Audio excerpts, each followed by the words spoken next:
Check we're recording. Yes, we're recording. So, hello everyone. My name is Karina Urquhart. I'm the Executive Director at BIC and your host for this BIC Brunch today, which, as you can see from the screen, is dedicated to giving you all a guided tour of what's new in Thema version 1.5. The version that was released only last week on the 22nd of April, I believe it was. I'm delighted that we have so many attendees today, and great to notice as well that we also have an international audience, so that's wonderful to see. So welcome to everybody. So in addition to today's seminar, BIC Brunch session, I'd like to let you all know that we've put together a brand new series of BIC Brunch Thema sessions, which you can see on the screen there. We've scheduled 6 so far, and this has been done in collaboration with EDItEUR. Why the new series of BIC Brunches on this topic? Well, at the end of February this year, as many of you will already know, we announced that the BIC Standard Subject Categories Scheme, or BIC codes as they're more commonly known, will be made obsolete by February 2024.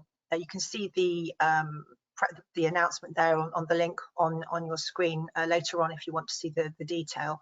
And so we've put this session of Thema brunches together to help the industry with that transition to not using the BIC codes anymore and migrating over to using Thema instead as the preferred and recommended scheme. So we've currently got the following sessions lined up for you. Session 2 will be in May, and that's looking at the topic of diversity. Session 3, children in education, in July. Non-fiction or popular non-fiction will be in September. Academic non-fiction will be in November, and then comics and manga will be in January 23. So that's as far as we've got at the moment, but we will be scheduling further sessions from March 23 onwards to take us all the way through to 2024.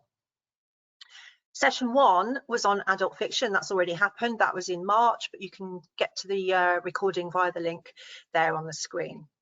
You can also book onto any of our training sessions. So we've sort of increased our amount of training sessions this year to help with that transition as well. And we'll be sharing these slides later on. So don't panic about having to scribble down all the links that you can see. We will be sharing those with you all later on. Excuse me. So we'll be tweeting about the event using the hashtag BIC Brunch. So if you want to, please feel free to join in the conversation online. So just some housekeeping before we get started. We will have time for questions at the end of all the presentations. So we'll do the 2 presentations from our speakers first, and then we'll have time for Q&A. If you'd like to put your question into the question box, you should be able to see a question box on a little tool kit or a toolbox on your screens. And just to let you know as well that this event is being recorded so that BIC can use it, so that we can use it in our marketing and share it on our YouTube channel so that people that weren't able to attend today can still enjoy the session. And finally, a gentle reminder that BIC is a neutral membership organisation, and as such, we politely request that all attendees and speakers strictly avoid any comments or conversations or questions even that might be considered commercially sensitive or anti-competitive. Thank you for that in advance. So here's the agenda for today.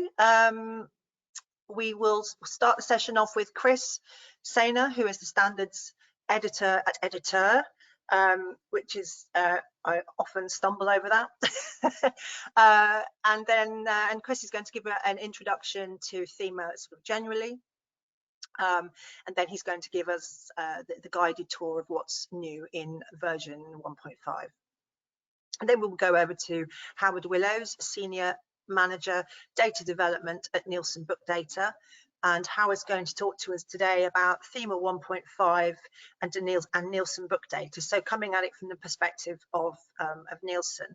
and he'll also be covering what a new release might mean in terms of potential implications for senders and receivers of metadata as well. But it will be very much from the perspective of Nielsen. And then we will have a Q&A session, which is when we hand over to you for all your questions. You have two experts here, make use of them. I will be going through the questions that appear in the question box, and we'll have hopefully a very productive discussion in that session. So, BIC, who are we? Looking at the attendees list, I think some of you will already know who we are. So bear with me while I explain to those who may not be so familiar with us what we do, what we're all about, etc. So BIC is a UK-based, not-for-profit members organisation at the heart of the book industry, creating standards, best practices and resources that form part of the DNA of your supply chains. We help your organisations become more efficient, save money, become less wasteful, and ultimately greener. We hold a unique position of trust, facilitating UK and international industry-wide collaboration to reach agreement on dependable standards and best practice in the supply chain. We do this in a variety of ways, including running 5 strategic committees, looking at metadata, physical, digital and green supply chains, and also the library sector. We offer training events and workshops and execute supply chain related projects for and on behalf of our membership, but also for the wider book industry. We also operate 3 industry recognised accreditation schemes, and you can find out more about us on our website via the link there. So back to the purpose of today's session then. As I've mentioned, today's session is a guided tour of what's new in the recently released Thema version 1.5. We'll be looking at the key additions, clarifications and changes, and we'll hear in summary about the 177 new subject categories. I don't think we'll manage to get through all of those individually. You never know, but I don't think we will. And 220 new qualifiers and national extension qualifiers with some worked examples as well. We'll also be hearing about what the impact of these additions and changes might mean for data suppliers and recipients. So there is a lot to get through today. So I'm going to hand over to our first speaker, Chris Sainer, and he's going to give us a brief introduction to the scheme in general terms, followed by a more in-depth walkthrough of version 5. So I'm going to hand over to Chris right now. So if you can all bear with me while I change the presenter to Chris. This should be seamless, hopefully. He says, keeping everything crossed. There we go. Thank you, Karina, and welcome everybody. So what I'm going to be talking to you about is I'll give you a brief overview of Thema to remind everybody what it is, and then I shall be looking at some of the updates in 1.5. Just to reassure you, because there's quite a lot of information on all my slides will be available. BIC will make them available on their website, and EDItEUR will also make these slides available on our website. So just as a reminder, what is Thema? I'm sure that everybody, if you're joining this webinar, you know what Thema is, but just as a reminder, so Thema is international, multilingual book subject classification designed to meet the needs of publishers, retailers, and trade intermediaries in all sectors of the global book business. It's designed to meet the needs of both physical and digital books, of audiobooks, for in-person and online retail, and it's designed for both domestic and international use. It's there to enhance merchandising, discoverability, and potential sales of your books. And it has, because it's based on a global scheme with unique codes, it's creating much clearer communication throughout the global metadata supply chain. It was created and is maintained by people who are used to using classification schemes in the book industry. And it was designed to meet real needs and address real issues. It's also created to be a simple, here's a subject code, this is what the book's about, but also to facilitate post-coordination. So put myself a tongue twister on the slide here. So it facilitates filtered or faceted searches. There we go. So just as a reminder as well, how is Thema structured? There are just over 3,000 core subject categories arranged in a hierarchical system with 20 main sections, all starting with a letter. And within those subject categories, there's a variable depth of hierarchy, but within the subject categories, that just goes to level 6 is the deepest on that. And then there are the qualifiers. So there are about 1,000 shared core qualifiers, and then about 4,000 national extension qualifiers.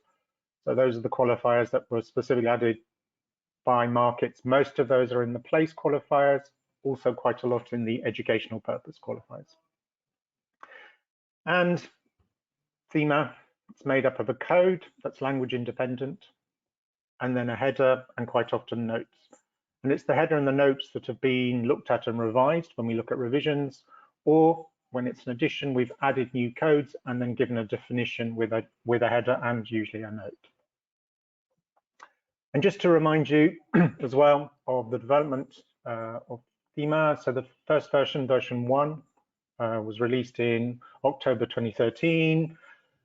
Then there was quite a quick update after that, November 2014 with 1.1, 1.2 in May 2016, 1.3 in May 2018, 1.4 April 2020. And now this version, as Karina said, was released last Friday, the 22nd of April. So 1.5 April 2022. So as you can see, we at EDItEUR release a new update roughly every 2 years. But of course, that remains flexible.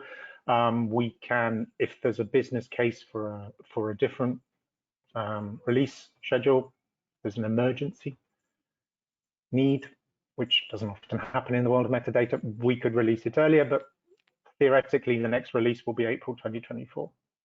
Sometimes you may see intermediary releases, and they'll be labeled as in the 1.4 version, 1.4.1 or 0.2. These usually reflect additions of national extensions. So we may get a new user group joining and they want to add place qualifiers or educational purposes of the usual cases. So they will be added as iterations like that, but they'll only have been national extensions. And as 1.5, as with the other previous versions, all the versions remain backward compatible. So they're all just addition only updates to the existing version 1. And also next year will be the 10th anniversary of Thema. So it'll be Thema's 10th birthday next year. So hopefully we can celebrate that. So how does it work for updates? So we at EDItEUR, we receive suggestions from member organizations or national user groups, or directly from people who use Thema a lot. And we compile those and then we start sharing them with our national groups. So usually about a year before the proposed next update. We then create the process we did for 1.5, we created a working group, and that working group we try and make as broad as possible. So there are people from different parts of the book industry, from different language groups, from different cultures, so we get as much input as possible. Then what that working group does is it looks at all the suggestions, and so somebody might suggest something and we'll look at it and say, okay, actually this is a concept that exists already, it's using different terms, so we think this is something that could be added to a note, we don't need a new code. Maybe it's a concept somebody's asking for, but actually it's very simple to express by using a combination of two codes, either a subject code, two subject codes, or a subject code and a qualifier. And so unless it meets there are tens of thousands of titles, we probably won't be adding that. That will also maybe something that we will add to notes. We will also look at things about how commercially relevant a new proposal is. If there are a lot of commercially available books being published on that topic, then that might be one of the ones that goes forward. That commercial relevance is also based on the number of books that would be available about a particular topic. Obviously, in something like fiction, there are tens of thousands of titles published anyway, but in some of the more technical subjects, it may be a large percentage of a smaller amount of books. So there's also this notion, is it an important topic in particular markets that's actually getting lost in a larger code, and therefore it's good to call it out so that people who are producing these books or are looking for these books can discover that concept. So once that's all done, the working group put together a draft proposal. That draft proposal is then sent out to all our national groups, who then give feedback, make comments, and then a final draft is put together and sent to the International Steering Committee, which meets twice a year, the London Book Fair and the Frankfurt Book Fair. This one met at during the London Book Fair online, and they then ratified it. There's a formal process when it becomes, okay, this is the new iteration of Thema 1.5, and then we at EDItEUR publish it. So we publish it as the new version, and that was last Friday, 22nd of April. Once we publish it, then other people, as Howard will explain in a bit from Nielsen's point of view, other people have to start their work as well. And just a diagram to remind you that the process for updating Thema is a conversation. It's a two-way conversation between various organizations. So it's not something that we do at EDItEUR, just sort of, oh, let's add a code for so-and-so. It's something that's based on requests, questions, real world needs within the book industry. So just what do we supply at EDItEUR in the way of documentation? So along with the standard documentation, so we have things like the basic introduction to Thema, which is also being updated with any references to 1.5 included. We also do various documentation, things like there's a document on Thema for booksellers, using Thema and Onyx for highlighting diverse and inclusive content, using Thema and Onyx together, that kind of thing. There's documentation. That documentation will get updated. We will add new documentation. We also make available the code lists in all the languages in Excel, HTML, XML, JSON format. There's worked examples, mappings. So any mapping from one system to another. So for example, from the BIC subject codes to Thema, or from Thema to the BIC subject codes. At the moment, there's only a 1.4 mapping available because 1.5 has only just been published. But when there's a new version of that, we will also add that to our website. We've also got on our website the various documentation to explain the what's changed, what's been updated rather. So there's a list of all the new subject categories, qualifiers, and national extensions. And then there are three other documents which basically highlight what we do when we do the revision process. So there's one that has all the codes where there's been a change to the header. Change to the header means that the code remains the same, the meaning remains the same, but we've added words to the header for clarity, or for various reasons. There are codes that again remain constant, but we've added notes. There were no notes before, but we've added different kinds of notes to these various codes, so you can find a list of those.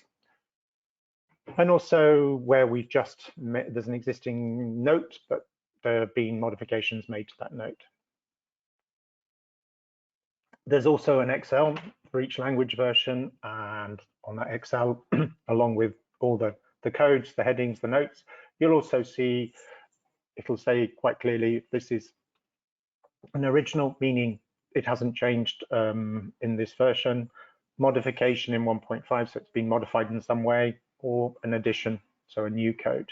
And those stand out, highlighted in blue, and we also have a column explaining what that particular change was. And we make all the code lists available as an HTML file, as an XML file, and as a JSON file. So that's all available. And of course, the interactive browser, which is something that most of you will probably be familiar with. So now if you go to the browser, it will default to 1.5, that's the latest version. And if on all the browser versions in every language, you will see there's a button, show hide, and if you click on that, it also highlights when a code was last modified, if it was modified. So as you can see, most of the top level headings had a modification in 1.4, a couple in 1.5. That could just mean there's a couple of words added to the note. And if we look at the children's fiction section, we can see that one code was added in 1.5, one in 1.3, one in 1.1, but there's only been one additional code in this level 3 of the children's fiction section. And as you can see, it was children's teenage fiction, superhero stories. And if we look at the translated versions, you'll see the same code appears. So here's the Spanish version, but everything else remains in Spanish. So even if we've made modifications to notes or headings, we maintain the existing translations. Anything that's already been translated will carry on appearing. Anything that's not yet been translated, so it's a new code, will appear in English by default until we receive the updated translations. Because the translations is something that people start as well once 1.5 is released. See the same in the Norwegian version. Everything is translated except superheroes, and the same with the Ukrainian version. So full translation in Ukrainian except superhero stories, which was added at 1.5. So these are the 26 languages that are currently available in Thema, and the process has started. We've already received the first updated translation. We received it yesterday, Korean. So the Koreans have already updated all the new subject codes and qualifiers.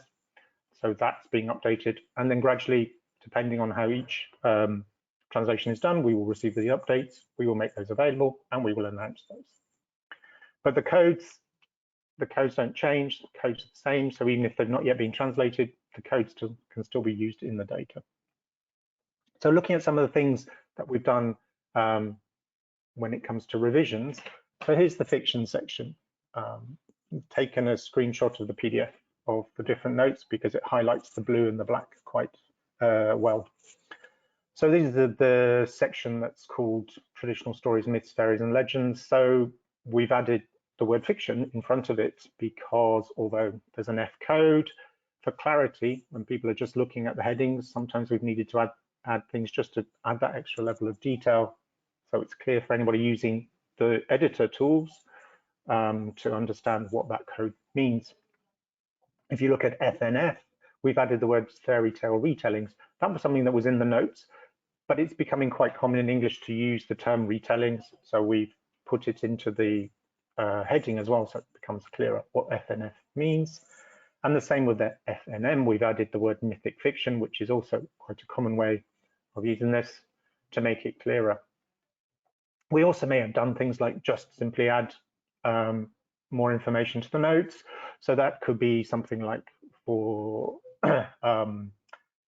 FLS, space opera, we've added galactic empires, planetary romance, because they're quite common genres, or they might be search terms that are quite common. Or we may have added, for example, with the wholesome romance, a bit of extra detail about the use of this with other codes.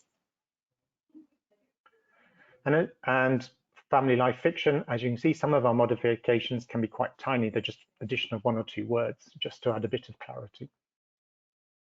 Same if you look at sections like J, social sciences. So JBGB, to make it clear that we're talking about the study of mythology, the myths and legends, but as a study, as an academic study, we've tweaked the heading a bit to make it for clarity.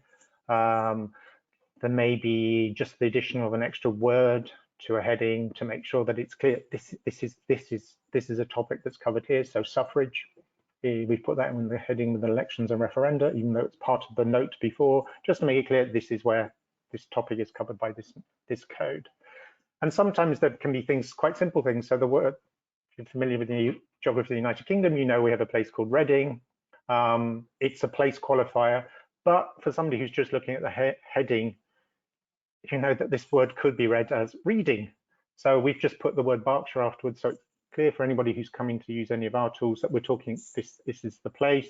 The same with the city and prefecture in Japan. The Japanese is very clear, but in translation, the word saga could also be misinterpreted. So again, just that little bit of clarity. Our changes might reflect common usage. So it's very common now at New Zealand, the places are usually displayed in both English and Maori. So we've reflected that change. There may be changes like adding the word global south because global north, because these are terms that are becoming far more common, and there's also they're more neutral. Maybe things like with the languages, where we've got codes for groups of languages, trying to add some of the major named languages where there are titles about those languages so people can find them. Or something like the Mid-Autumn Festival, which has many different names, and so adding some of those alternative names in the note so it's clear. If you've got a book about the Moon Festival, this is also the right code for you.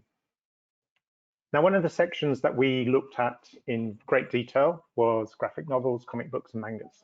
So we had quite a lot of requests for that, and basically it was, the challenge was to look at all the things that could be classified in the comic book section, graphic novel section, and can we do it? Can we meet the rules of, can we do it with 1 or 2 codes, existing codes, or is it something that's is hidden? So what happened with this section is we did a lot of additions to notes. We also added the word manga into a lot of the headings to make sure it was clear that we were talking about all the different comic book traditions with these general headings. And then we added in a lot of notes to say, you know, use this code with this code, because the X section, for those of you familiar with it, relies a lot on post coordination. So to give that extra level of detail.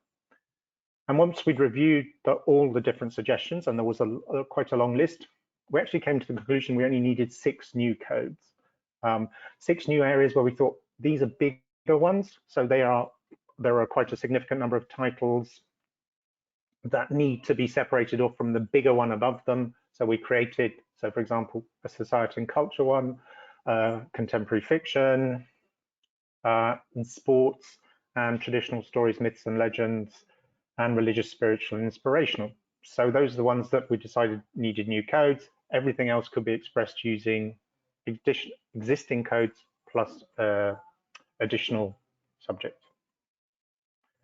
All the examples that you're going to see, they're just suggestions that I've come up with. They don't necessarily reflect how the publishers themselves would classify these books. So they're just guidelines. They're not the publishers, necessarily the publisher's own suggestions. I'm saying that in case I get anything wrong. The other section where we did a lot of work was the Y section. The Ys covered children's, teenage, to some of you that's what you would call young adult, and educational.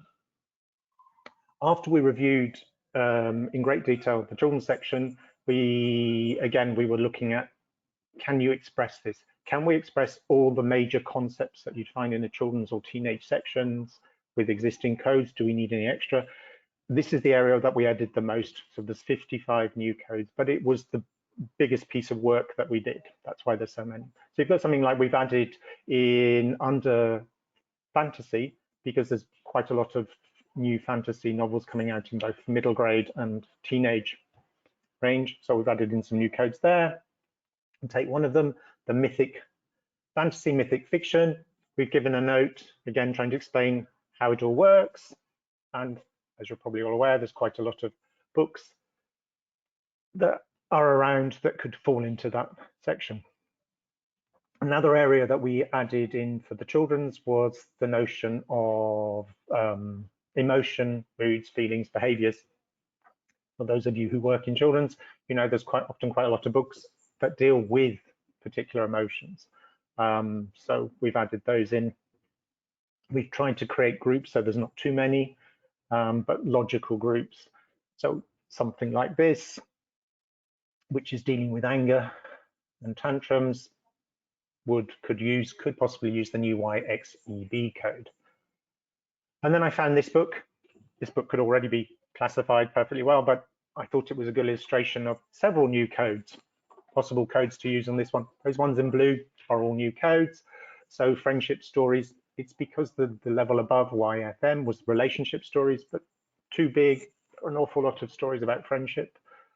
So we created a new code for that. We used one of the new emotions, behaviors codes, courage, bravery, hope. We added a new, as you may know, we have some codes about mythical creatures, common ones like unicorns, mermaids, etc. But added a new one, so giants, trolls, etc. A new historical place qualifier for the Viking areas of the world. A new time period qualifier that the Norwegian group suggested, so a generic one for the whole Viking age. So anywhere, Viking age, anywhere. And also one of the new qualifiers, 5YA, relating to non-stereotypical gender roles. This was one of the qualifiers that we were asked to add. Came out a review in the United Kingdom about highlighting material that in the children's sector that doesn't rely on stereotypes or actively challenges gender role stereotypes.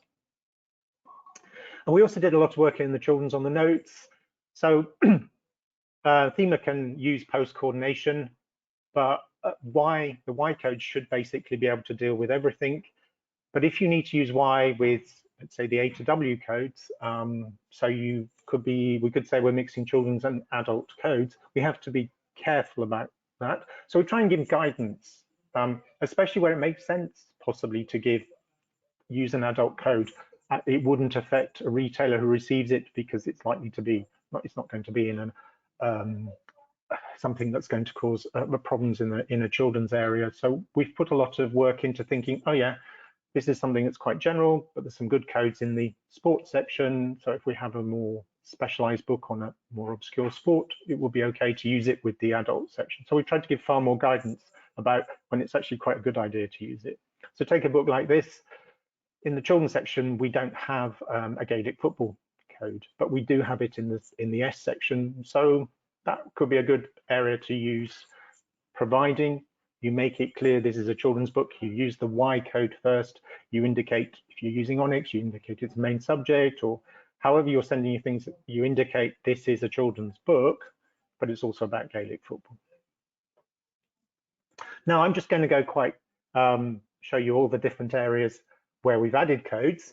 So you're going to see a lot of slides. As I said, these slides will all be available afterwards, plus there's all the documents, just to highlight where we've added.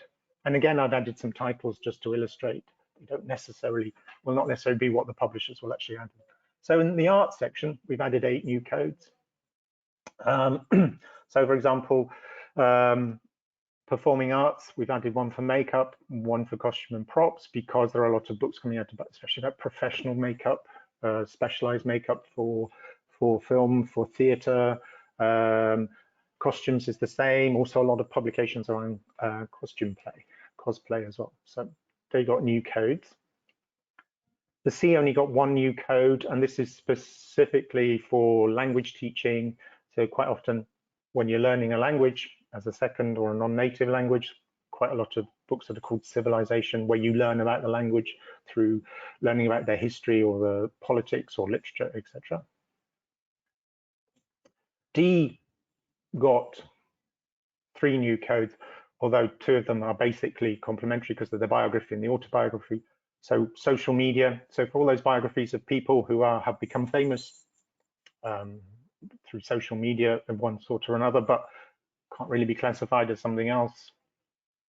And also a new code for interviews and discussions. So very useful, especially, there are lots of books that are made up of interviews with people, but there are also lots of audio material, more and more audio material becoming available, which is basically discussions between two people. So that's useful for the audio section as well. F is already well covered. The fiction section is pretty good, but we did identify some areas. As you can see, thrillers, we've got 3 new types of thrillers because it was felt that needed, there are a lot of thrillers available, so we need a bit more detail in there. We added 3 new narrative themes. For those of you familiar, narrative themes are the ability to give extra levels of detail, particularly when you're talking about modern and contemporary fiction. Health and illness, so anything that's any novel that deals with any topics around that, journeys and voyages, and also a diversity, equality and inclusion code that sort of you can highlight topics like that. One new exciting new romance code as well, romance about the rich, the famous and powerful. So. Within the Gs, there was 1 new code added. In a very important topic in certain markets, Latin America, certain African countries, and in academic publishing. So we've added decolonization of knowledge as a new code. As with most of the G codes, good to use it with other things. J, there was a lot of suggestions for the J and social sciences, but we ended up adding 5 new codes. Most of what we looked at for J have gone into the notes because often with the social sciences, it's a concept that already exists. It's just, it's got a new name or we're talking about it differently. So a lot of work was done on the notes in the social sciences. In the end, we just added 5 new codes. K, which is economics, finance, business and management. Also ones where we had a lot of suggestions and we did a lot of work. So there's quite a lot done to the notes, but we did end up adding 13 new codes. This is one of those areas where books get lost in the bigger topic, but it's important to be able to identify them on their own. So there may not be, for example, as many books in some of these topics as you do get in fiction, but they're really important topics as part of the K section.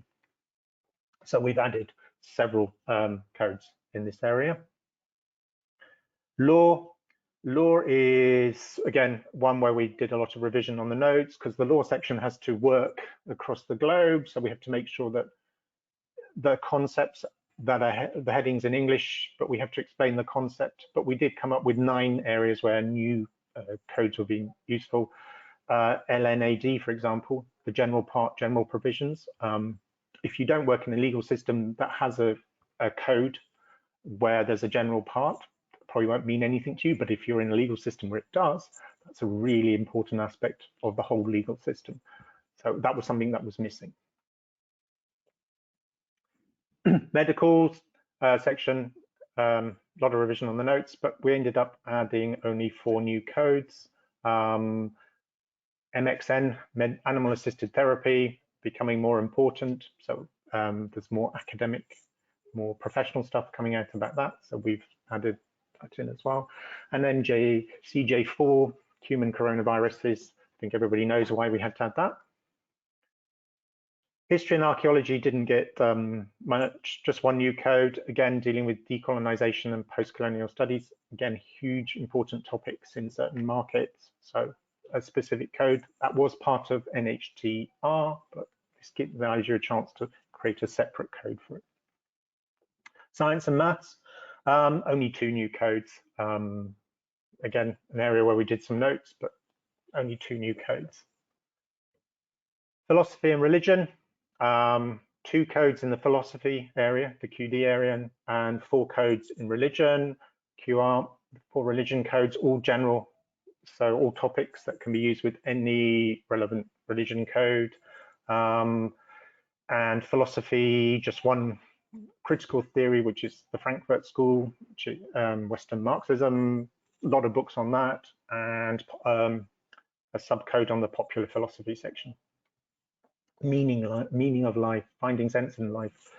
That was one of those hard ones to write because the suggestion came in from another language, and that language had a really good, precise word for exactly what this is. But we had to write a lot more notes for that. Earth sciences, geography, etc. Only 3 new codes. 1 that's 2 for particularly geographical features. One that's really interesting because we're seeing in some markets an explosion in writing on that is the whole notion of restoration ecology and rewilding. S, one new code for floorball, big in some markets, and also there are various hockey variants that are huge in different markets. So new code for that. Therefore, there are lots of books on this topic. The T section, technology, engineering, agriculture, industrial processes, a lot of revisions, but we did add some new codes that, you know, whether we're seeing more and more production of books, so we needed to be able to allow those books to stand out and to be discovered. Hydrogen technologies, alternative fuel vehicles, that kind of thing. Only one new code in computing, spatial computing. V did 15 new codes. You can see what they are by looking at the list. Just highlighting one, VXHS, sound therapies, ASMR. Again, probably more relevant for audio, but there are textbooks as well, but text-based books on this as well, but a lot more in the audio section, because Thema does the book in all its manifestations. W, which is the sort of the popular non-fiction section.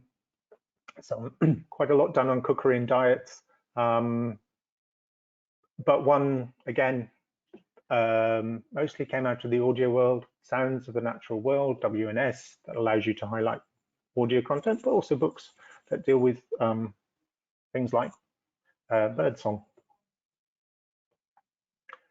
And then the qualifiers. So we did a lot of work on the qualifiers, place qualifiers, 98 new codes, but the majority of those were national extensions, new places for Germany, places for Turkey, Korea, and New Zealand, plus extra ones that got added in by other countries, and a few new historical places, because place qualifiers also include some historical places as well.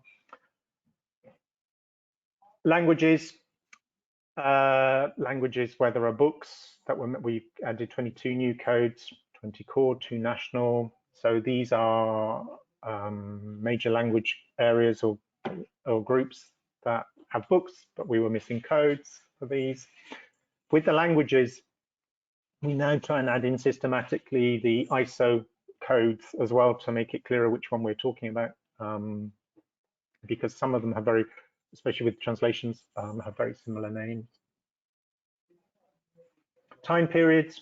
So those of you who are aware of time period qualifiers, they're made up of periods of time, but we also have national extensions for named periods of time. So they are things that are culturally important because they, within a particular area, we call it that time period, even if historians will disagree about what is the actual, if it's irrelevant things, they make sense to the book industry, so we have them. So we've got 6 new core codes and 10 national extensions. Most of those came from Korea. Educational purposes, 45 new codes, most of those national extensions. Just highlighting, for example, we've expanded what's available for Wales because Wales now has its own curriculum, and we're starting to see textbooks come out for that. So, for example, we've added in new codes so that we can identify when it's for particular levels of the new Welsh curriculum. Now 5, we did quite a lot of work on the 5s, ended up adding 32 new codes, but 5, the interest qualifiers are where there are a lot of qualifiers that are very important. So one of the areas we added the first one in 1.4, 5PBD, but we want it to create a way that people could identify content that was about particular groups of people without creating too much detail, but giving something that made sense. So we've created these geographical diaspora codes. Under each one, we've tried to give detailed use notes to explain how to use them. And here I've tried to find some books to highlight the way that these qualifiers could be used. This is often relevant if you're looking around questions of diversity, equality and inclusion, or if you're looking to learn things about different cultural experiences. Another area that already exists, but we've improved as well by adding 2 new codes, is we have a whole lot of qualifiers about impairments, conditions and disabilities. The ability to use those with fiction and non-fiction for adult and children's is quite important. You can highlight fiction that has major topics about disabilities or impairments, or non-fiction. 2 new qualifiers that we've added. One that's really important for a lot of people is the 5YS, relating to UN Sustainable Development Goals, the SDGs. A lot of publishers, organizations are signing up to the UN and the IPA, International Publishers Association's compact around the SDGs. This is a code to allow you to highlight both books that are on the official reading lists, but also books that deal with one of the 17 goals specifically. And then again, 5YA, which I mentioned earlier, which is the relating to non-stereotypical gender roles, probably most important in the area of children's books. Another area we were asked to add some detail in, again, so we coming out to discussions about highlighting titles around diversity, equity and inclusion, is socioeconomic group status. Hard one to do, hard one to find the right words for, because some countries will use words like class, other countries may not have a notion of class, may have different things. So we've tried to do these broad, lower socioeconomic, middle socioeconomic, so that they're relevant, so you can highlight content, but I've tried not to make it too specific to one notion of socioeconomic grouping or status. And then finally, we've added some new style qualifiers. And so, as you know, the style qualifiers are used mostly with the arts to give meaning to music, to art, to architecture, fashion, etc. So in those, I just wanted to highlight 6SX here. This is a practical thing. So the 6 qualifiers are alphabetical based on the English language. The top levels are just holding. So 6A, everything starts with A. So the S's, we've run out of S's, so we're starting the second level. So we've created a new code, and again, this 6SX, that pattern of a letter X plus X is, this can't be used. It's just the start of a new hierarchy. So just to finish and to conclude, Thema 1.5. So it's been about 24 months of work, EDItEUR and the national groups and the working group. So we've added about 400 new concepts to the scheme. This entire emphasis of this project is on contemporary publishing, bookselling needs. So we're trying to make sure that we've identified what the book business needs in different parts of the globe. So some of the things that you may see may not make sense to you in your particular market or with your kind of publications, but they are things that are needed in the industry. And all the documentation can be found on our website, and the older versions 1.4 and 1.3. So we've published it, and now we're going to pass it on to those of you who have to implement it, which brings us to the next talk. Thank you, Chris. I'll just pass this back to Karina. Yeah, I'll just get my camera on. Keep your camera on for a little bit, if that's okay. Yep.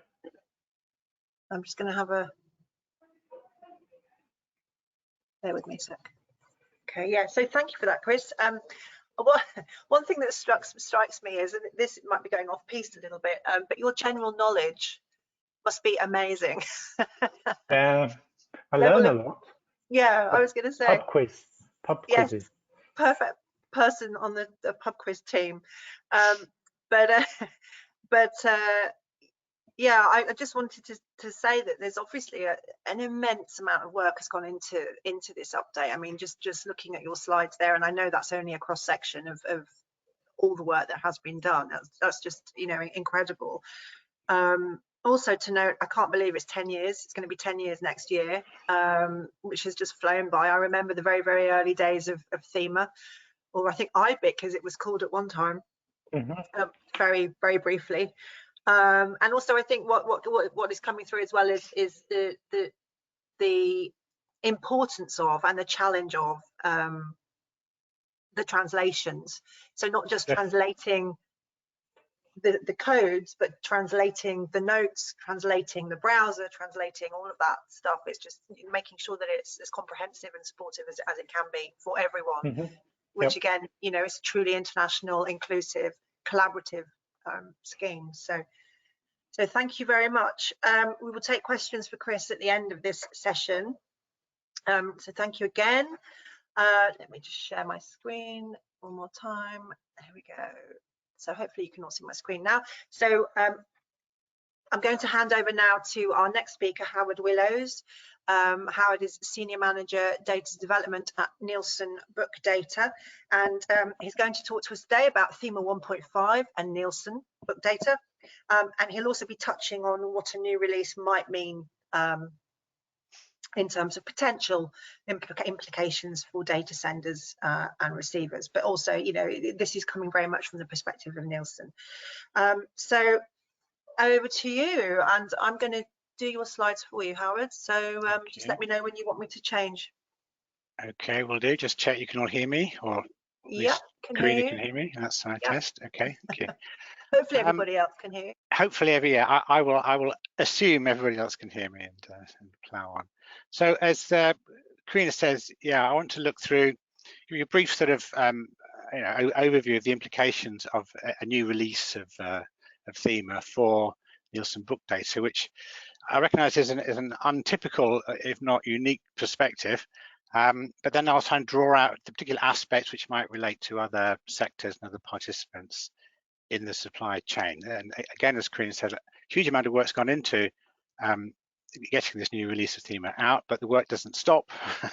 A lot more work starts now at this point. Okay, next slide, please. So just a little bit of background. You know, as book trade aggregators, we love standards. We have so many suppliers of all different capabilities, different areas, different sectors, countries, so many recipients, different requirements.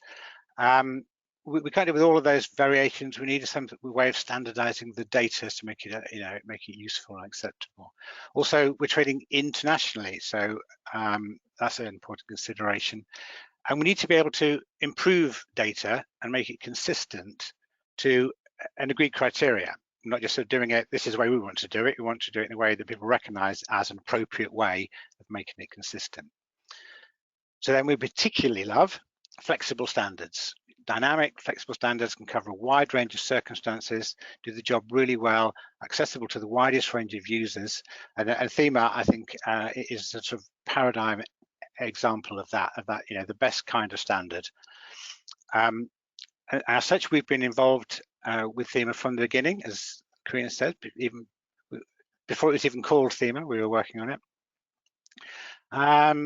We, you know, members on the UK Thema Group and International Steering Committee right from the start. But I was the first chair of the International Steering Committee going back the first 10 years. And we've been involved in the working group, that specialist technical team that worked on each revision. We've been involved in each of those. And from early days, Nielsen Book Data has been committed to making sure that Thema is applied to all complete records on the database. Maybe some records we can't do anything with, but if it's a proper full record, it will have Thema on it. Okay, next slide, please. Just a bit of the context of the way Thema is used. We support all of these following schemes. The major trade schemes of Thema, BIC and BISAC, BIC, of course, developed in the UK but used elsewhere, and BIC, of course, the forerunner of them all, and established for use in, or optimized for use in North America.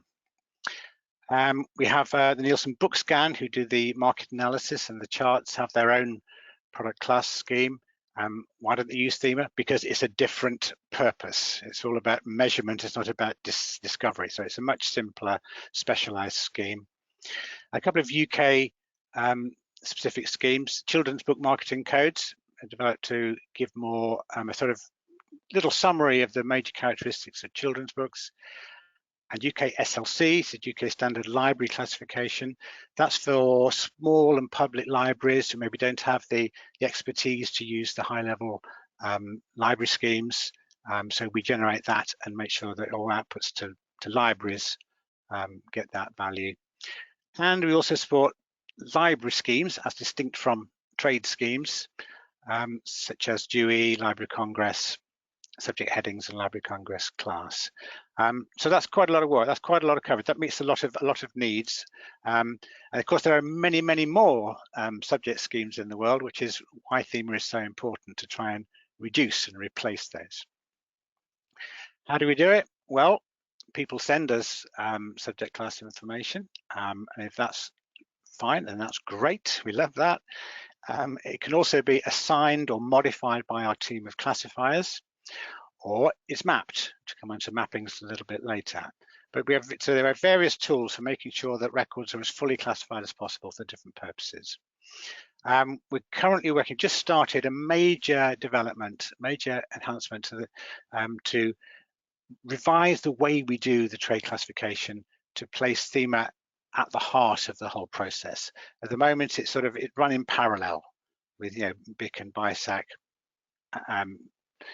We want to make sure that we elevate Thema to be the core scheme from which everything else runs off that, and that's what we're trying to do. It's not completed yet, but it's underway.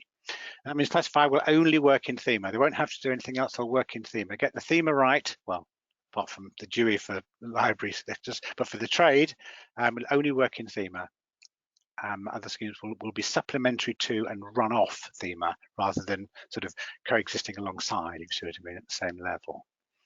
And we'll use Thema to derive all the other trade and specialist schemes, such as product class, will only be run from Thema. This gives us a consistency and a transparency as to how values get applied across our records.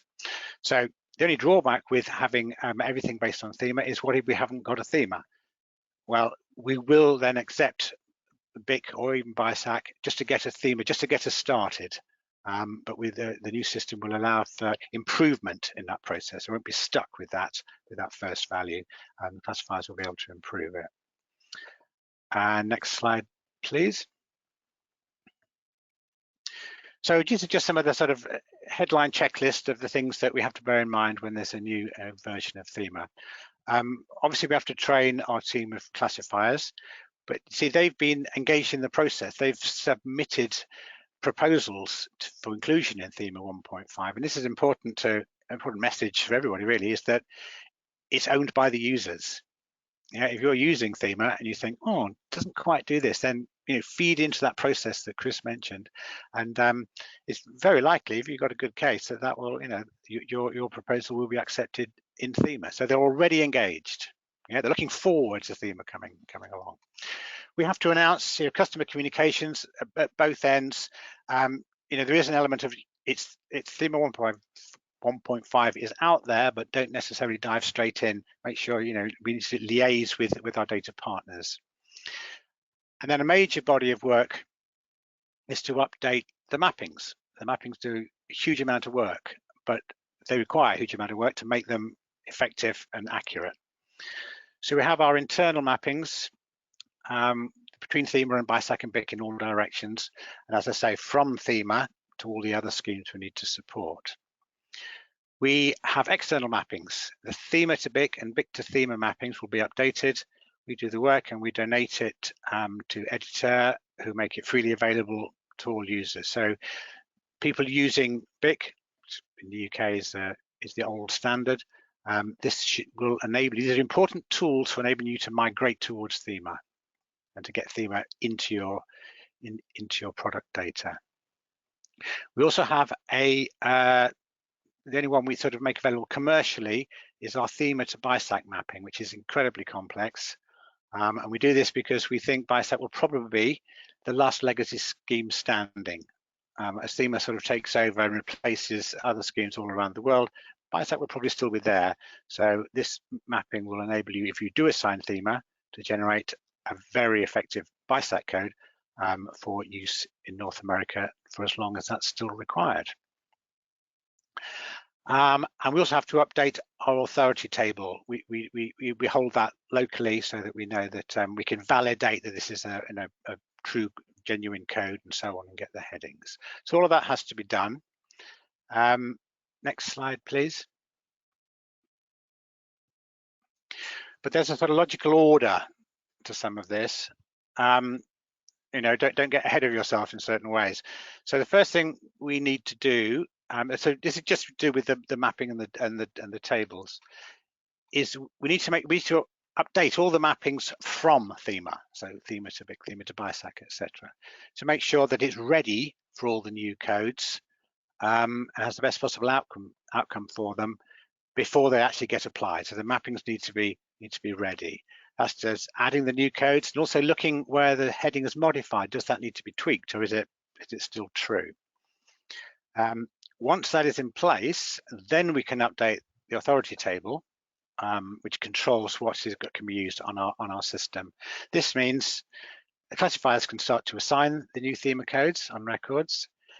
It means that where suppliers can send them to us, and the system will recognize and accept them and feed them in the normal way. We can include them in our output. So in our Onyx 3 output and book data online, other products, they'll start to appear in there. And of course, they will trigger new lines in the revised mappings because the mappings know what to expect. Having done that, step 3 is that we update the mappings to Thema. There's no point being able to generate a new Thema code if we don't know what the new Thema code is yet. So you see the sort of logical sequence here. We need to make sure how many can we reach. As the other schemes, like BIC is frozen, so it's very rare that BIC can now reach a new Thema code, but sometimes still codes that were in BIC are being added to Thema. So that even from a frozen scheme, you need to look at the mapping and make sure you can reach the new codes in Thema, as many as possible. We do the work for all of this in advance, but we only make it live when the new Thema codes are known to the system, if you like, so when the authority table is updated. Next slide, please. A little word on the mappings. Important to understand they're not just simple equivalence tables. It's not value A from scheme 1 equals value X from scheme 2. They're much more complicated than that. I mean, there are certain cases where that's true. Ophthalmology is ophthalmology in every scheme, things like that. But what our mappings do is look at records as a whole. So it's not code, it's not mapping codes, we're mapping records. We're looking at each value in the context of the other data that's on the record to get the best result. So the conversion of any given code, subject code, may vary depending on what else is there, such as other subject codes.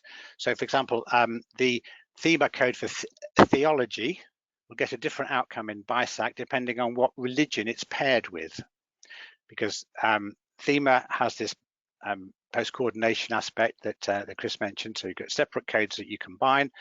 BISAC has ready-made strings in the subject headings. So we need to combine to get the best single outcome in BISAC.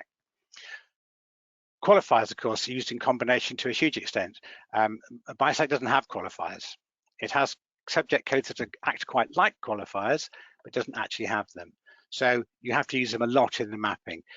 Every instance of Thema travel and holiday guide, we just have to go to travel general without reference to the qualifiers, which then enable you to say things like travel, United States, Northeast, New England. You get the detail by combining subjects and qualifiers. Similarly, use language qualifiers for converting phrase books and time period for history and so on. There are certain obvious pairings. Also, audience codes. They're not within either subject code, but they are an important feature of classifying any book. You need to know, who's it for, as well as what's it about. So, because BIC and Thema have a single section Y for all children and young adult or teenage codes, but BIC has separate sections. So you have to use the audience code to divert a Y code in Thema to the appropriate BIC section, and so on. So that happens a lot. The mappings then, having done the basic mapping, right, this has been converted successfully, we may then have to apply certain add-on values to reach the other characteristics, the other facets, if you like, of the record as it's been classified. Fiction is a good example here. So fiction genre may convert fairly directly. Western goes to Western, a thriller goes to thriller.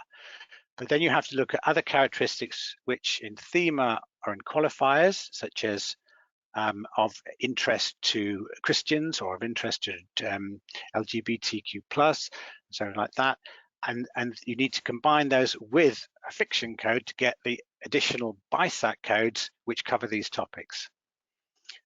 Very complex set. If you have to imagine all the possible combinations that might happen and express them in the most efficient way to retain all the information that's on a well-classified record using Thema to get a well-classified record using BIC, for example. It's true of other mappings, but the Thema to BIC one is that has all the complexities. It's certainly the hardest. We then look at removing duplicates and redundancies. It may be that several codes in one scheme all map to the same code in the other. If you were mapping directly in that second code, in a second scheme, you wouldn't do the same code several times. So we remove where there's a redundancy or a duplicate. So we're trying to get the outcome to be, it's as if somebody skilled in that output scheme sat down and did it directly. That's the mark that we're aiming for. Not just here's some approximations, but it's as if somebody sat down and did it directly in the output scheme. So mappings take a lot of work, but they do a lot of work because classifiers can't classify all those books out there. There's simply too many for them to do. Okay, next slide, please. So drawing on that, I think you won't have to do all of those things, not least because we do some of it for you. So that, we'd make those mappings from BIC to BIC available and so on. But there are certain things that we can sort of draw out and say, yes, you need to bear this in mind. So, I would suggest that for publishers, these are suppliers, similarly, you need to inform and train your staff. They need to know what's new in Thema. There are fantastic resources available from EDITEUR to assist with this, and they run training courses and so on. So, those codes won't get used unless people know about them and use them. So that's crucial. And publishers, of course, are the start of the whole supply chain. So if they don't get started there, that's the best place for them to be assigned. Let your recipients know when you're planning to move to 1.5. It's not a huge change, but it's a sort of, it's a little upgrade. It's a courtesy to make sure people are ready. Of course, you have to update your system to make the codes available. This may involve talking to your systems provider. When are they going to release an upgrade that has the new Thema 1.5 in? You may be limited by that. So be talking to your systems provider. And then start using them. Certainly use them on the new and forthcoming titles. As you classify as new titles come into the system and are classified, start using them. Yeah, make sure you in your Onyx or however you send information out, make sure you indicate this is a new version number. That just helps validation. And you should consider looking at your core backlist titles. Those core steady sellers or important titles, especially if they have something to gain from the new codes. You know, these new codes won't apply to many records, but if you've got some backlist titles that will really benefit from it, then it's worth going back. No one is suggesting that you can entirely reclassify your entire backlist, but just be aware that certain books which are important to you may benefit from having you know, these additional codes added to them, and it gives them a new sort of lease of life as well. You know, because it's an update will be sent out to recipients. It sort of raises their profile a little bit as well. So that's an important thing. If you have particularly important titles that you want to do this to, let us know if you're going to do this. This is a Nielsen point of view, because they won't necessarily flow through our system. If our classifiers have classified that book, that will be our top priority value. So talk to us if you want. There are particular records that you need to upgrade, and we'll work with you on that. Next slide, please. Okay, for retailers, yes, make yourself familiar with what these new codes are.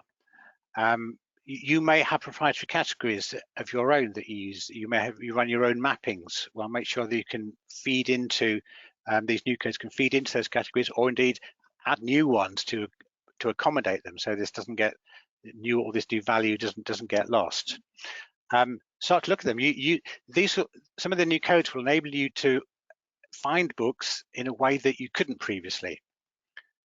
The codes on like diversity, gender, emotions, and things like that are not always explicit in the title or the description of the book. It's a sort of slightly lower level of prominence, and these new codes will enable you to find this. Pull together books from all different kinds with common themes, because they address certain issues and things like that. So it could be fiction, non-fiction, whatever, but you can pull them together using some of these new codes to make lists and link titles for your customers. And yes, talk to your data suppliers. Ask them well, don't ask, demand. We need Thema. We need Thema, and we need Thema now, 1.5 soon, as soon as you're ready.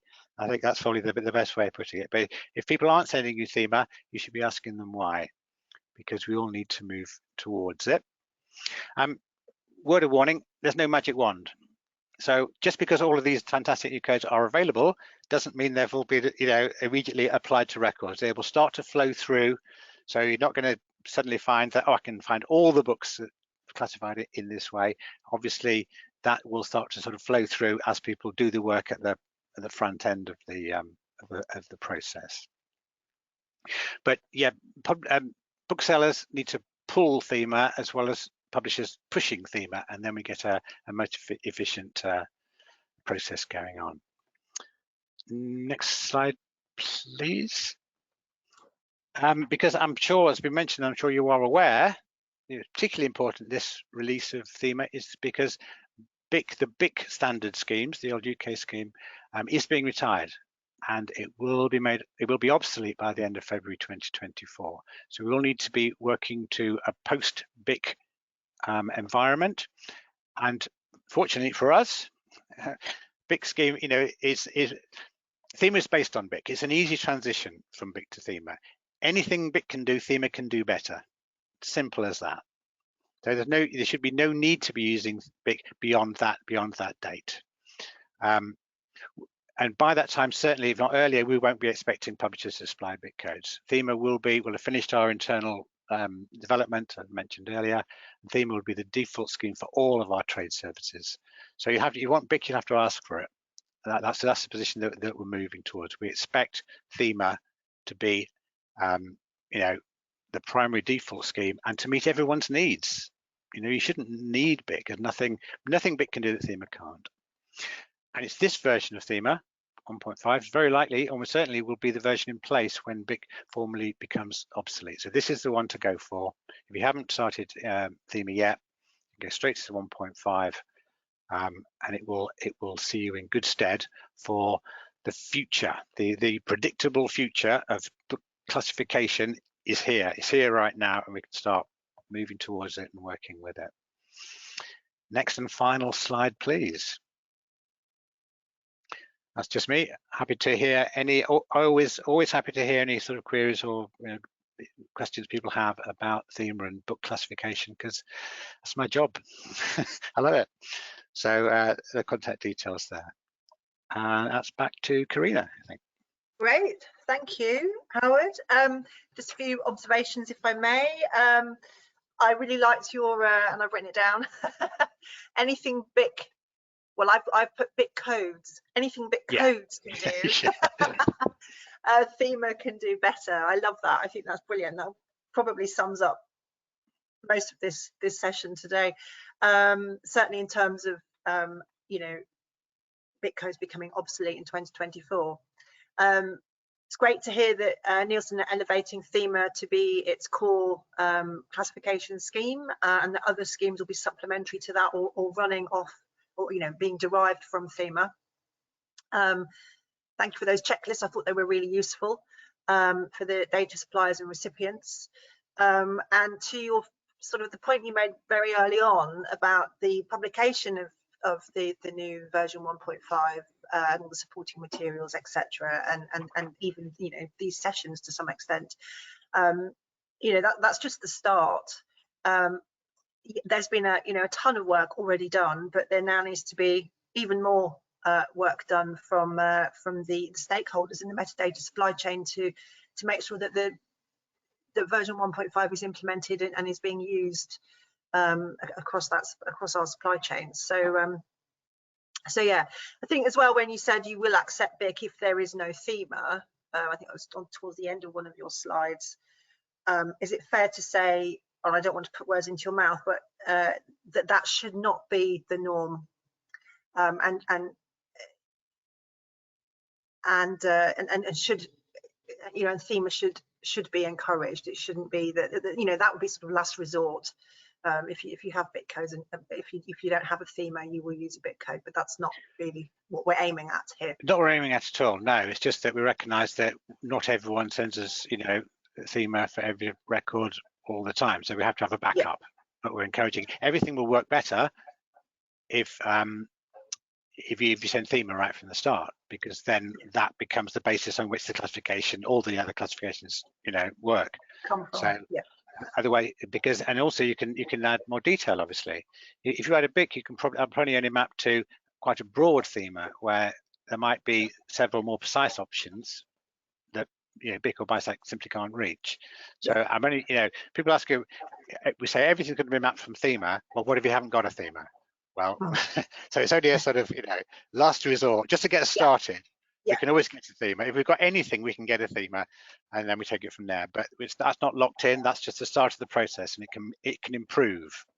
Yeah. Exactly. If you send a better Thema later, that improves the process and so on.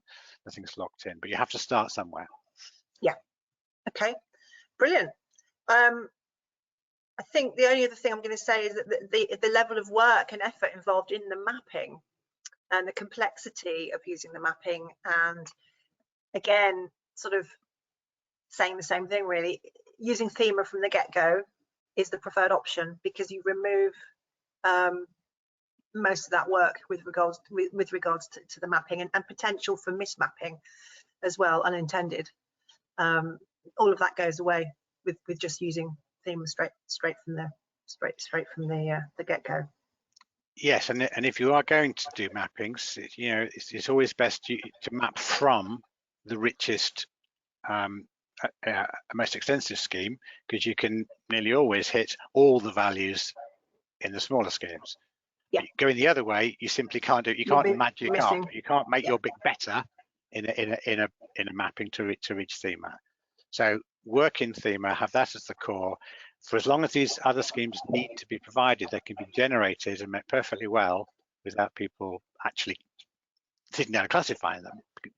Do that work in Thema, and there's other ones we'll do. And it's always the intention that the legacy schemes would fall away, because people would see that, well, hang on, Thema does everything here, and it's better. Yeah. And sometimes this process needs a little push. That's why we're formally making the BIC codes obsolete, just to help that along. It's already happened in Germany and Scandinavia and so on. Okay, great, thank you. So let me just put my slides back up there. So that brings us to the next final session, where we hand over to our attendees. I'm just going to see if we have any questions. So I'm just going to check the question box. Nothing yet. They're being very shy. So let me take my screen off so we can see all of our lovely faces. So while we wait for the audience to tap in any questions that they may have, I have some already that I think we can get started with. So let me just make a note here. So Howard, one for you. What would happen if publishers send Thema codes 1.5 to Nielsen before Nielsen is ready to accept them? Okay. What would happen is that would be, if it's in a well-formed ONIX, the ONIX was fine and it sort of met that criteria, that would be accepted into our system. It wouldn't knock system over or reject the record or anything. It would come through, but it would just sit there as a code. We wouldn't be able to find the heading for it because our system wouldn't know what the heading is. Yeah. And we wouldn't be able to map from it because the mappings wouldn't know what that code means. So it would be there and it would be retained, and it could be passed through and sent out, but it would just be the code rather than code plus heading. And as I say, it may affect the mapping, depends on the nature of the mapping and how complex it is. If it's the first code, that's probably more important for mapping. So the main subject, as Chris said, that's used, that's given more weight in mappings. So if it's the first or only code, yes, it would still go through, but it wouldn't get all the benefits. If you like. It wouldn't cause a problem, but it would sort of look as though it hadn't been classified, for some of our rules. But yeah, it wouldn't cause a major problem. But it's always best to just like anything else, check with recipients that they're ready to do things like a new version of ONIX or something. Yeah, and I mean, that's to your point, wasn't it, earlier about the importance of communications up and down the supply chain with recipients and senders, etc. So keeping those lines of communication open. You mentioned there about main subject being the one that will be given the most weight. I know that was true in for the BIC code, so that is going to be true again for Thema. It's always been true, Thema. It's true of most schemes, to be honest, but certainly the ones that Chris and I have been involved in, and they're sort of developed since in the context of ONIX, and ONIX has that, particular idea of the main subject. Then yes, we've sort of tied those two things up. So this is the best way of sending it, sending the best data in the best way. That's how you see those two things together. Just makes it clear, especially as Chris was saying, you might be using an adult code on a children's book. So you have to lead with that Y code to show it's a children's book. You might be using non-fiction on fiction because it's about a particular topic. So you need to lead with the F code so people know it's fiction, but it features this topic. So that's the importance of it. So it's a matter of there is an order. Don't classify in alphabetical order. Classify in order of importance. And the first code, if you can only have one, what would it be? And then here's some others. I think that's the easy way of thinking about it. This book was in one place in a bookshop, where would it be? And that's your primary code. And then add as much detail as applies as some of the examples Chris showed. You can, lots of facets and details and aspects of a book that you can reflect in the classification of a good scheme like Thema. Okay, I've got a question here. I'm not going to read it out exactly how it's written, but I'm going to adapt it slightly. Are many retailers using Thema at the moment? We output Thema. We include it in all of our products. We do know that Amazon EU have declared that their Thema is their preferred scheme. Thema is the best fit with the browse categories and all of that. They'll work with other things, but Thema is certainly that they've developed a new set of browse categories with reference to Thema. So Thema is the best way into that. You can't assign an Amazon Browse category, but they have publicly said that Thema is the preferred subject scheme for getting the best categorization and location on the Amazon site.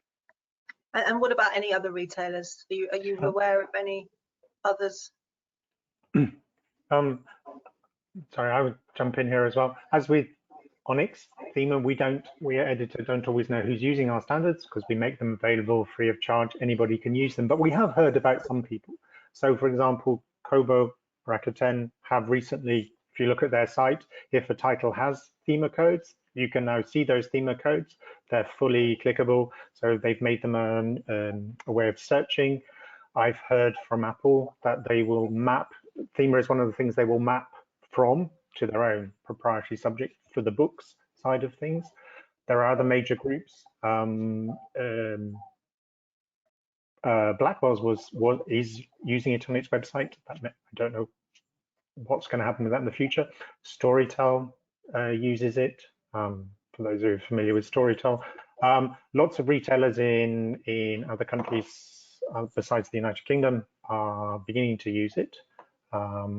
There is discussion in Canada of Indigo, the main book chain in Canada, making use of it in some form or another as well. So you are seeing more and more retailers beginning to use it. And there are also examples of smaller independent that are making use of Thema, often as Howard points out, they map from Thema to something proprietary.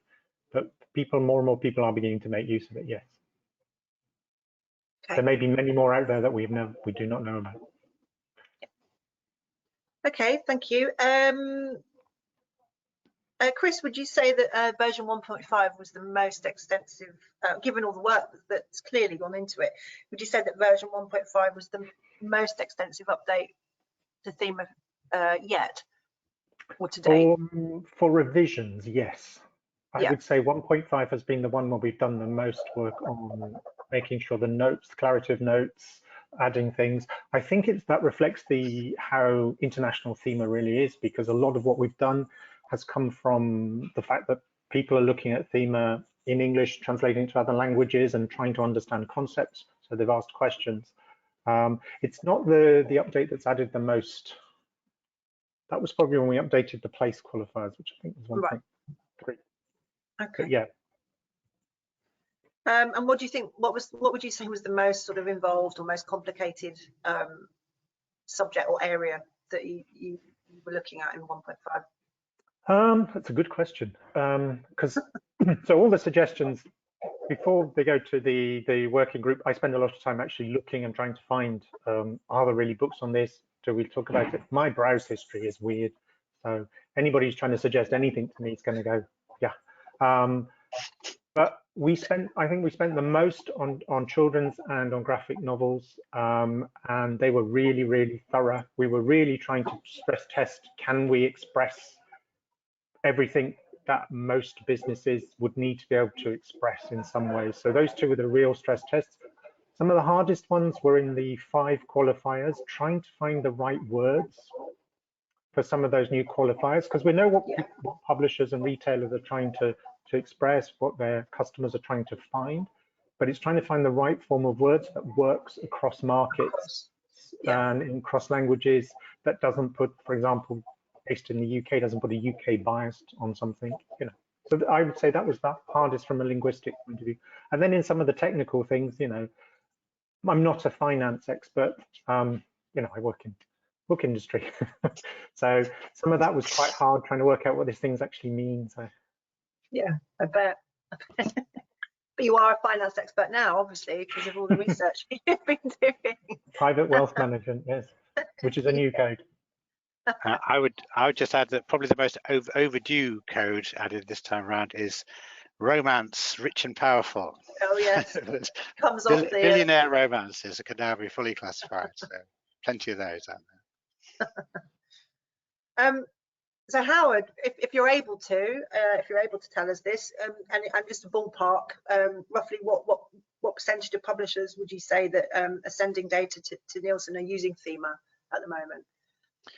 We know that about 52% of feeds to include Thema.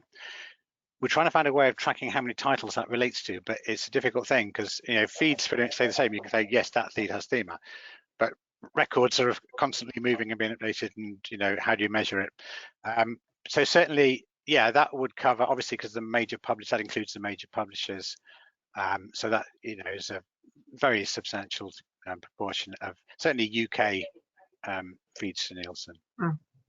And I say we add it anyway if it's not there, but we prefer and encourage publishers to send their own Thema because then we have less work to do.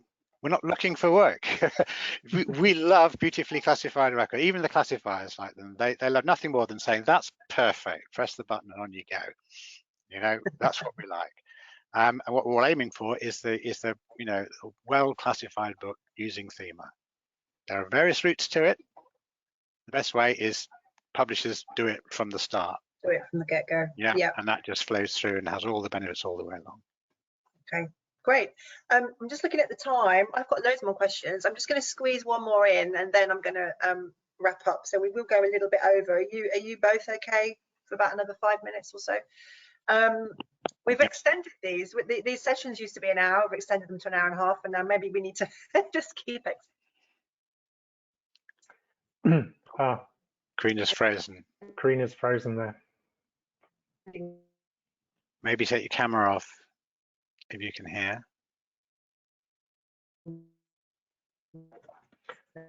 Do you have any questions, Chris?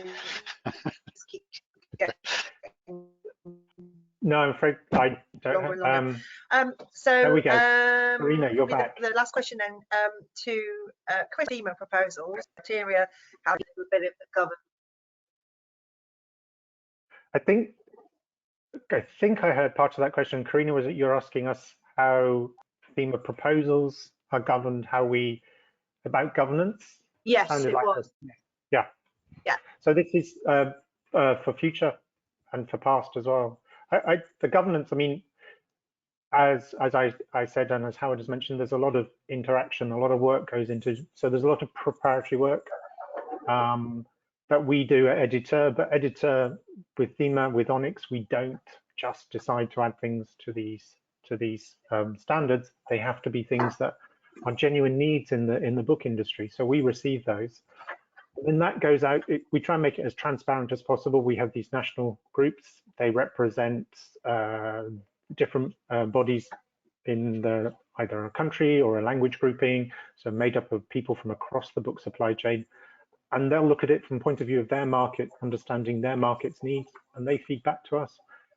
And something only becomes a part of one of our standards when it goes through that process and when it has a formal vote at the International Steering Committee, which so there's a very open but formal process to adding anything to Thema as well. There's anybody can get involved with proposing codes though. So if you're based in the UK, you can contact the contact BIC, you can contact EDItEUR directly. Howard chairs the UK Thema group. The UK Thema group is the body that discusses proposals that have come from the UK, but there are similar bodies in other countries as well. Okay. Howard. Great. Thank you. I'm going to have to end it there, I'm afraid. So we've run out of time. Hopefully you can still hear me okay. If I start to break up again, just shout. That's why I'm keeping my my camera off. I seem to be having some issues there. So thank you, Chris and Howard. I just wanted to quickly sum up then. So we've heard today about how Thema is a truly international and collaborative subject classification scheme. It's responsive, and yet being international, it is still able to remain local and relevant for local regional areas.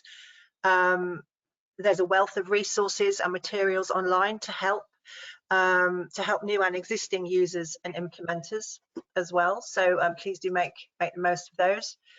And we've seen suggestions about how to classify certain books using the additions in version 1.5. And overall, my overarching sort of takeaway from this is that there has been an incredible amount of work gone into version 1.5. So both by the guys at EDItEUR, and also members of various national groups, BIC and EDItEUR members, Thema International Steering Committee, and so on. So we must extend massive thanks to all of the volunteers and to both Chris and Graham at EDItEUR. We've also heard how Nielsen Book Data will be elevating Thema to be the core classification scheme, and that other schemes will be supplementary and or will be run off, will be derived from Thema. So that's an important point to remember. And also to emphasise the importance of consulting and communications between data recipients and suppliers when upgrading to Thema 1.5. Finally, just a few reminders. Just a reminder, in case anyone needed, February 2024 is the month that the BIC codes will be made obsolete, and Thema will, in the UK, become the default classification scheme. And also a reminder that next year will be the 10th anniversary of Thema, so do stay in touch for more information with regarding celebrations. So that brings us to the end of today's session.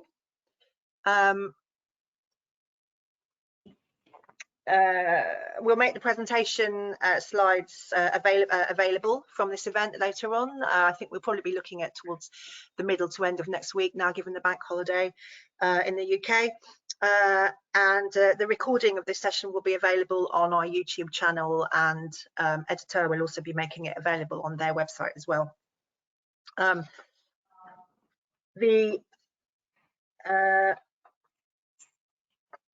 Just wanted to let you know about the 2 BIC Bites that we have on the BIC website on Thema. BIC Bites are just 2 short pages of A4. They're freely downloadable to anyone who wants them. You can read them online or print them off, whatever, on a general introduction to Thema, and then also a Thema guide for booksellers. And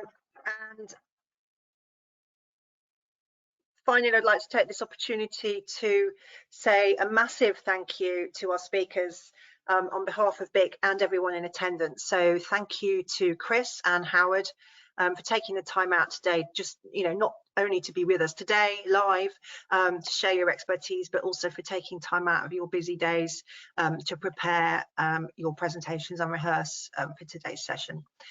To you, our attendees, I'd like to say thank you for joining us. I'm sorry we've gone over time. So for those of you still here, thank you for staying with us. Please do stay in touch. You can find out more about BIC and the work we do via the BIC website, which is on the screen there. And one last reminder, I don't think I said it already, that the next BIC Brunch on Thema, the Thema session, will be on the 26th of May and will be on the subject of diversity. So you can find out how to register for that on our website as well, or using one of the earlier links that you saw on the opening slides. So thank you very much for attending, and we hope to see you all at another BIC event in the near future. Take care until then. Thank you. Bye-bye. Thank you, everyone. Bye.